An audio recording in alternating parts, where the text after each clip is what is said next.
Sachal news net work کی videos میں خوش آمدید۔ ناظرین، ویڈیو سے متعلق اپنی قیمتی رائے کا اظہار کمنٹ باکس میں ضرور کریں اور چینل کو سبسکرائب کریں۔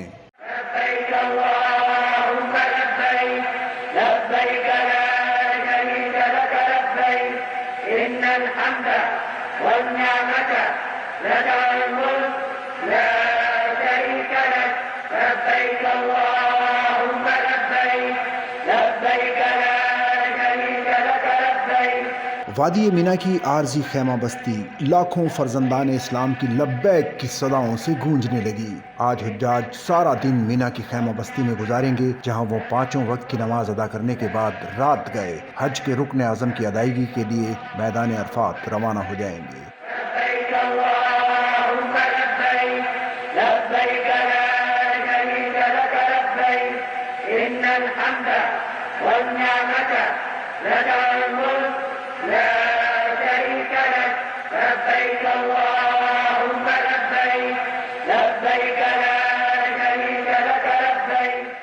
حج 1446 ہجری بمطابق 2025 کا آغاز ہو چکا ہے۔ اس سال آسانی و اطمینان کے سلوگن سے حج سیزن کا آغاز کیا گیا، جس کا مقصد حجاج کرام کو ہر طرح سے آرام و سہولت فراہم کرنا ہے تاکہ وہ کسی بھی قسم کی دشواری کے بغیر فریضہ حج ادا کریں۔ لبيك اللهم لبيك لبيك لا شريك لك لبيك إن الحمد والنعمة لك الملك لا شريك لك لبيك اللهم لبيك لبيك لا شريك لك لبيك۔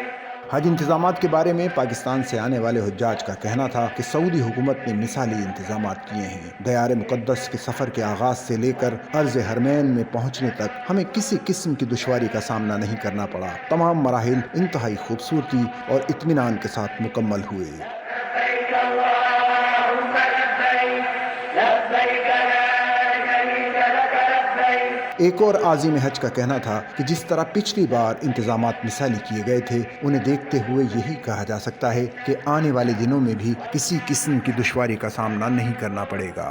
لبيك اللهم لبيك لبيك لا شريك لك لبيك۔ وادی مینا جانے والے راستوں پر حج سیکیورٹی فورسز کی جانب سے چیک پوسٹ قائم کی گئی ہیں، جہاں سے کسی کو بھی حج پرمٹ کے بغیر مشاعر مقدسہ میں جانے کی اجازت نہیں۔ سیکیورٹی اہلکاروں کو خصوصی ڈیوائسز دی گئی ہیں جن کے ذریعے وہ مشاعر میں آنے والوں کے پرمٹ کو چیک کرتے ہیں۔ حج سیزن کے آغاز سے ہی وزارت داخلہ نے لا حج بلا تصریح یعنی پرمٹ کے بغیر حج نہیں کا اعلان کیا تھا، جس کا مقصد ازدحام پر قابو پانا اور قانونی طور پر حج کرنے والوں کو ہر ممکن سہولت فراہم کرنا ہے۔